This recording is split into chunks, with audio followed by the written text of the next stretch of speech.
নিজের চোখে দেখা কিছুদিন আগে একটা জানাজা পড়িয়েছে, খোদার কসম করে বলছে 6:30 ইন্তেকাল করেছে। হসপিটালের বিল দেনেওয়ালা নাই, 4 সন্তান, অ্যাম্বুলেন্সে ঘরে ঘরে আসবে, 1000-1200 টাকার বিল দেনেওয়ালা নাই।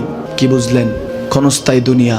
মমিনের কম থাকলেও আমি বলি, কেউ যদি এসে বলে হুজুর একটু দোয়া করেন, খুব পেরেশানিতে আছি, আমি তার হাত চুমু খেয়ে বলি তোমাকে মোবারকবাদ, আল্লাহ তোমাকে ভালোবাসে। পেরেশানি তো মালিক দেয়, এই জন্য এটা রহমত মমিনের জন্য। পেরেশানি দেয় যখন ফেরেশতারা বলে আল্লাহ চাইতেছে টাকা পয়সা চাইতেছে, বলে এটা কি? বলে ফাসেক, দে বিদায় কর। তার চাওয়া চাই বিরক্ত লাগে, বিদায় কর, কি লাগে দে। মমিন যখন চাইতে থাকে আল্লাহ আমাকে কিছু লাগবে, যখন একটু করে চায় আমার মাটাকে সুস্থ করে দাও, বাবাটাকে আল্লাহ আমার স্ত্রীকে, আমার আমাকে একটু তৌফিক দাও, চাইতে থাকে মমিন। আল্লাহ বলে যখন ফেরেশতারা দেখে মমিন চাচ্ছে, দেরি করতে পারে না, তাড়াতাড়ি খাজানা নিয়ে দিতে নেবে, আল্লাহ বলে রাখোস না, এত তাড়াহুড়া কিসের? তার চাওয়ার মধ্যে তো প্রেম আছে, একটু চাইতে দেস না। থাকুক না মমিন আর একটু পেরেশান, থাকুক না, থাকতে দেস না, একটু থাক, একটু থাক। পেরেশানিতে রেখে আল্লাহ মজা নেয়, মহব্বত নেয়, মমিনের অন্তর থেকে খুশবু নেয়।